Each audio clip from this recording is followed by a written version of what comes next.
शायद सऊदी अरब में पहला ऐसा कातिल जिसको फांसी दी गई और पूरा मुल्क इजहार अफसोस कर रहा है और उसको मग़फ़िरत की दुआएं दे रहा है। तो आज जानते हैं नौजवान मोहम्मद बिन मुरसल का वाक़या। दोस्तों एक बार फिर नॉलेज विद आलम में खुश आमदीद। नौजवान मोहम्मद बिन मुरसल सऊदी अरब शहर नजरान के रहने वाले थे। मामूली सी तलही के बास उनके हाथ से उनकी एक कजन का कत्ल हुआ। उनको जेल हुई 3 महीना केस चलता रहा और आखिरकार उसको फांसी की सजा सुनाई गई। मुरसल का जो कबीला था ये हर रोज मकतूल के घर जाया करता था कि मुरसल को माफ करे, उससे गलती हुई है, खुदा के लिए उसको माफ करे। दोस्तों सऊदी अरब में तो कातिल को फांसी की सजा जरूर दी जाती है, लेकिन अगर मकतूल वाले दियत ले या फी सबीलिल्लाह माफ करे तो वो कर सकते हैं। लेकिन दोस्तों मकतूल के घर वाले मुरसल को माफ नहीं करते।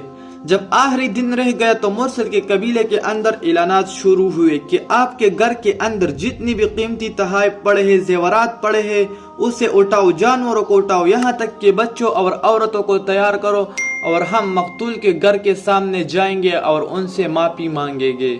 उन्होंने तैयारी कर दी तोहफे के साथ, जेवरात के साथ, और 600 से जायद बंदे मकतूल के घर के सामने चले गए और बैठ गए। 3 घंटों से ये मुसलसल मकतूल के घर के सामने माफी मांगते रहे, तो फिर भी मकतूल के घर वालों ने कोई जवाब नहीं दिया।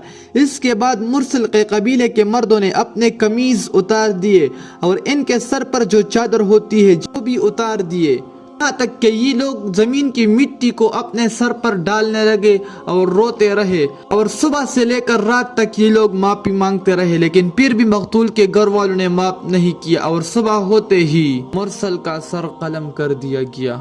दोस्तों इस मुरसल के साथ एक और अरबी शहजादे पर भी फांसी के अहकामात जारी हुए थे। सऊदी अरब में 3 पठान भाई 14 साल से मजदूरी कर रहे थे। इन शहजादे ने अपनी गाड़ी से इन 3 भाइयों में से 2 भाइयों को कुचल दिया और मार दिया, इसलिए इस पर भी फांसी के अहकामात जारी हुए थे। लेकिन दोस्तों फांसी से पहले इस शहजादे का जो कबीला था इस पठान के यहाँ गए और रोने लगे और माफी मांगने लगे। जैसे ही इस पठान ने देखा कि मेरे सामने 60-70 लोग आए हैं और अपनी गलती तस्लीम कर रहे हैं और रो रहे हैं, इसने फौरन भागकर कातिल के बाप को गले लगाया और जमीन से उठाया और कहा कि मैंने आपके बेटे को माफ किया है। दोस्तों इस वाक़े को बताने का मकसद सिर्फ ये था कि माफी एक बेहतरीन अमल है। अल्लाह ताला कुरान पाक में फरमाता है कि माफी बेहतर है उससे कि तुम क़सास ले लो।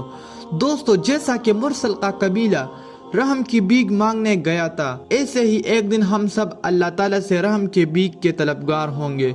मगर मेरे प्यारे दोस्तों हदीस में आता है जो लोग रहम नहीं करता अल्लाह ताला उस पर रहम नहीं करेगा।